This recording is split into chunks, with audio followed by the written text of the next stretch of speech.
Hello, my name is David Ramey. I'm one of hundreds, if not thousands, of students touched by Dr. Magnoli at Mobile College.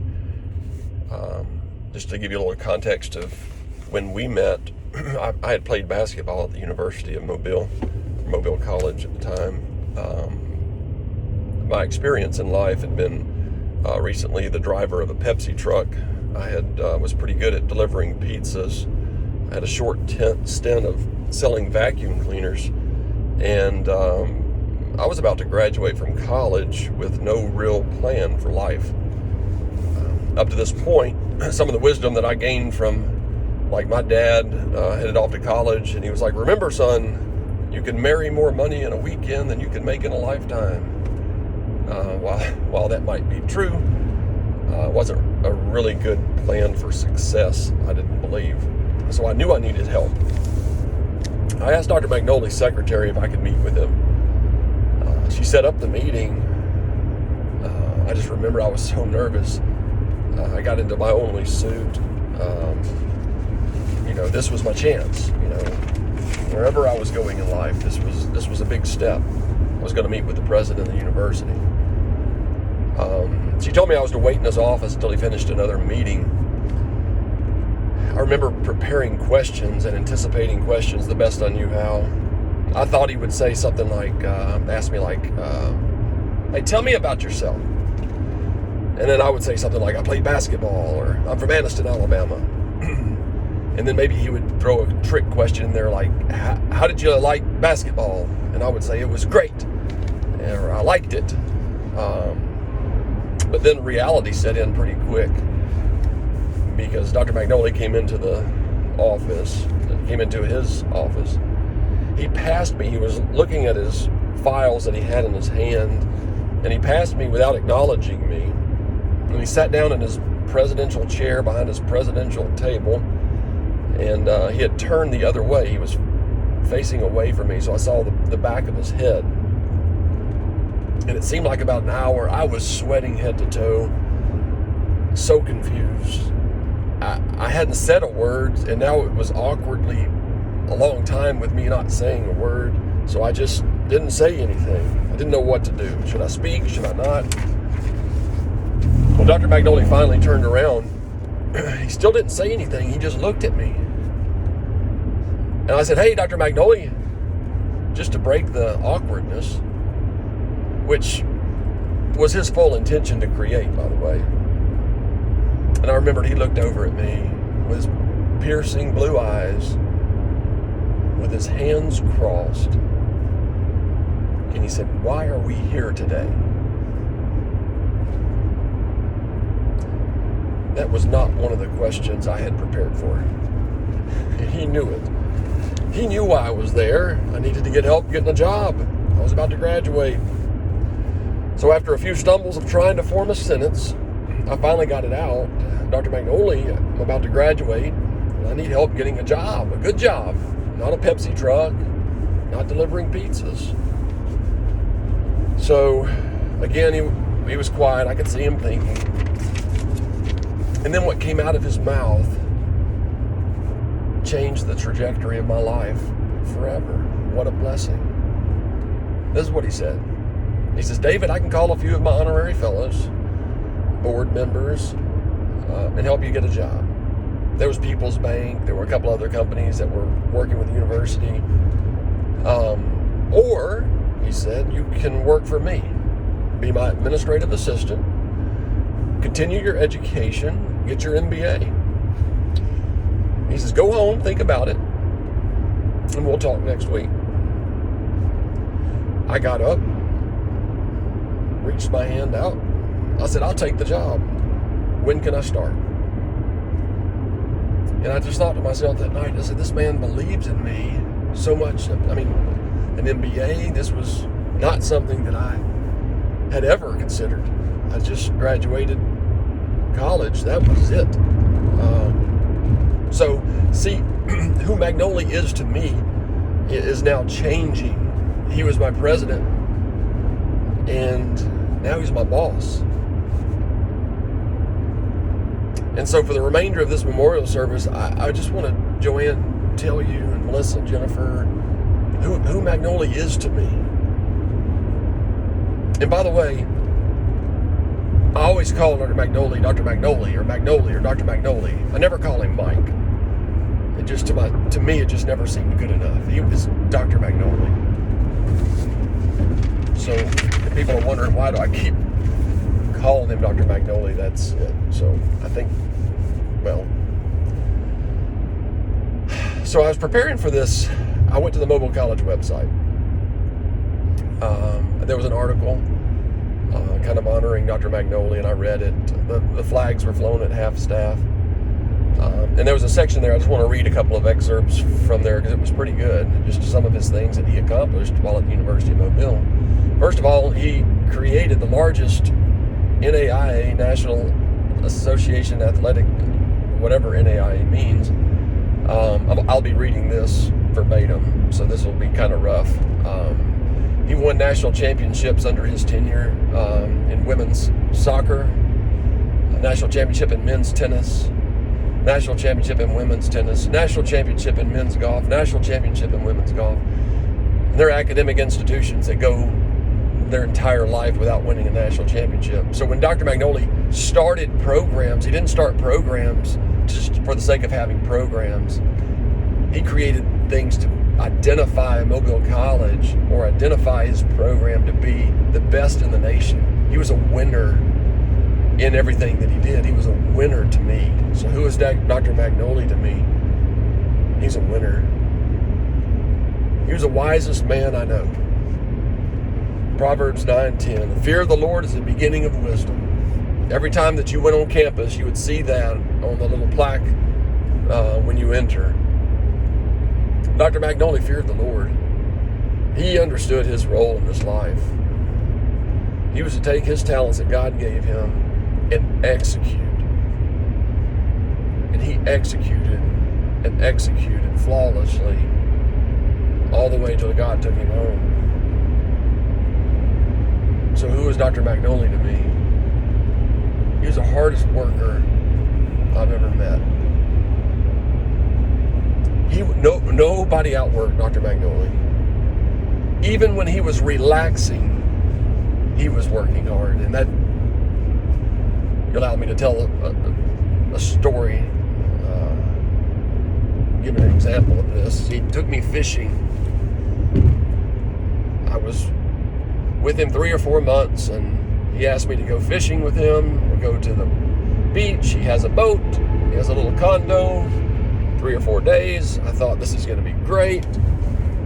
He'll take me out to eat. This is David's perception of a beach trip with someone who's the president of a college. He's gonna, man, I'm gonna eat really, really good every night. We're gonna probably just relax because he's been busy, and we'll take the boat out. We'll get a tan. I'm so looking forward to this. I don't have really expectations. I don't know, but that's a beach trip for me. And here's reality. This is Magnoli's beach trip. Relaxing. Get up at 4:30 a.m. Check boat inventory list. Load boat. Fuel the boat. Ice up the boat. Get ready to find the secret spot in the ocean before anyone else does. Use a Loran reading machine, which I still to this day don't quite understand. It has something to do with longitude and latitude and numbers and points. But to get over that spot, you've got to determine the depth of the ocean, the length of your anchor, the current of the ocean, to figure out how to anchor up and be precisely on top of the perfect spot in the ocean. This requires many times of dropping an anchor and lifting an anchor. Dropping an anchor and lifting an anchor. And once you did that correctly, or once I did that correctly, we are to catch fish. And we did. And then after we caught the fish, we cleaned the boat, we cleaned the fish, we cooked the fish, we cleaned the kitchen. And then we got ready to repeat that exercise the next morning at 4:30. 3 days of that. I was spent. I couldn't open my eyes when I was resting. I was never experienced that type of relaxation. And this is the first time I think I came to him and I just said that, enough. I can't handle this. And Dr. Magnoli, if you've ever seen him laugh, I've never really heard him bust out laughing like a loud laugh that everybody in the room would hear it.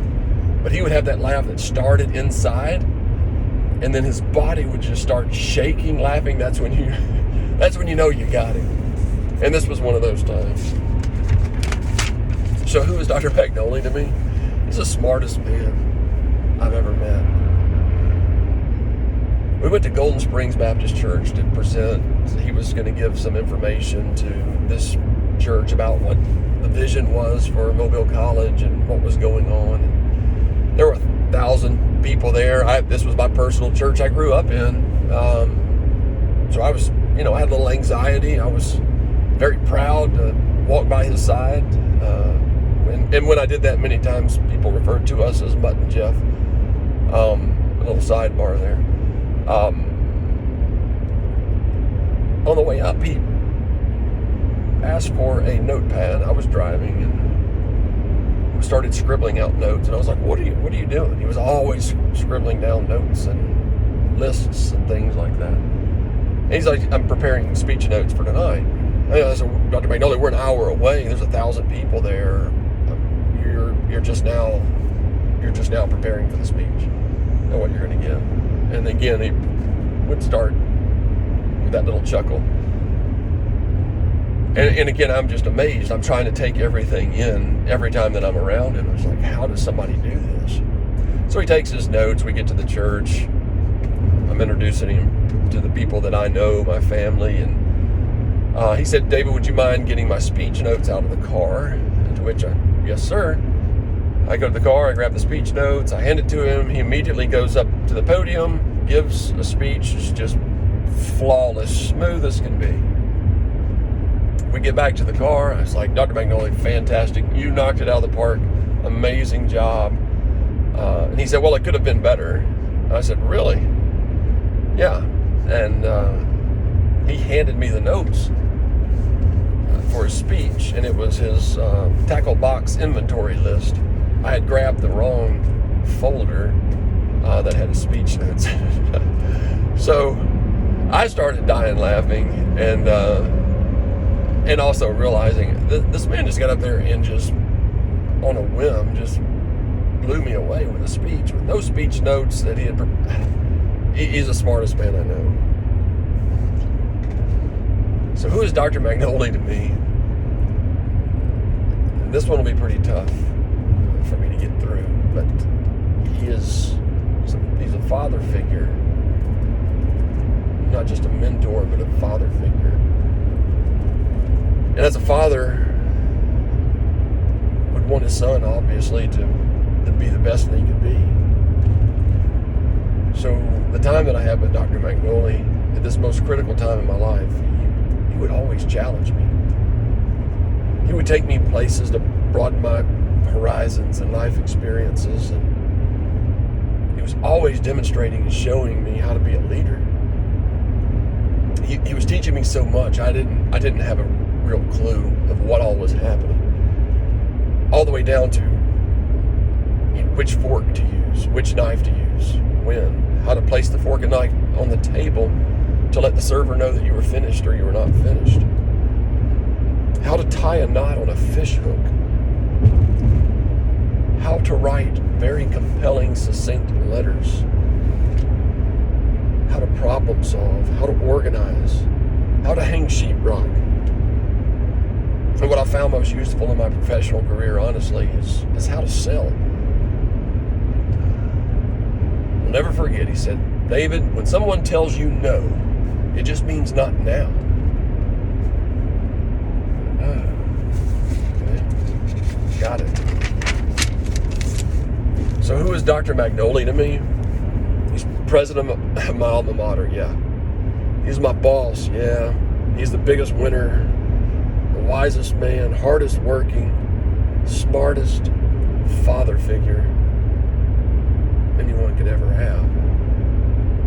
When I was pulling this together, I thought something was pretty cool. I just realized that Jesus spent about 3 years with 12 young men all of which seemed to be kind of rough around the edges. But Jesus knew they had potential. I'm not saying that Dr. Magnoli should be put on a level anywhere close to Jesus. None of us are. But he did spend 3 years with me, walking with me, explaining things to me, correcting me, even teaching me to fish.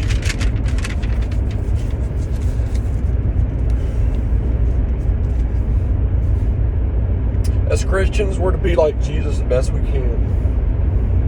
What I'm saying is Dr. Magnoli honored God. He obeyed God, and I was blessed by his obedience. Dr. Magnoli's desire to live his life pouring into a young man, just as Jesus poured into the disciples. And what I've also realized later in life is not only how fortunate I am and blessed that I am that God designed this time specifically for me and Dr. Magnoli, but what I've realized as years have gone by, it's important for me to be a Magnoli in another kid's life. And that kid's name's Brad Pearson. So now trying to find a way to close a memorial service to someone who I love so much is very difficult. But I hope you can more clearly see, Joanne, Melissa, and Jennifer, what your dad meant to me and who he is to me. I'm going to change something from this day forward. See, in the past, whenever I talked about stories about this time in my life and Dr. Magnoli, people say, well, who exactly is Dr. Magnoli? And I would say, this small college president, a mentor. He's the smartest guy. He's a microbiologist. He's crazy, wicked smart. And without fail, I'd always give a detailed title like that to Dr. Magnoli. I'm not going to do that anymore. Moving forward, someone's going to ask me who Dr. Magnoli is. I mean, he's not my boss, my president, my mentor, the smartest, wisest guy. My answer is going to be simply this. He's my hero. Joanne, Jennifer, Melissa, thank you for sharing Dr. Magnoli with me. I love you, Dr. Magnoli. I'll see you soon.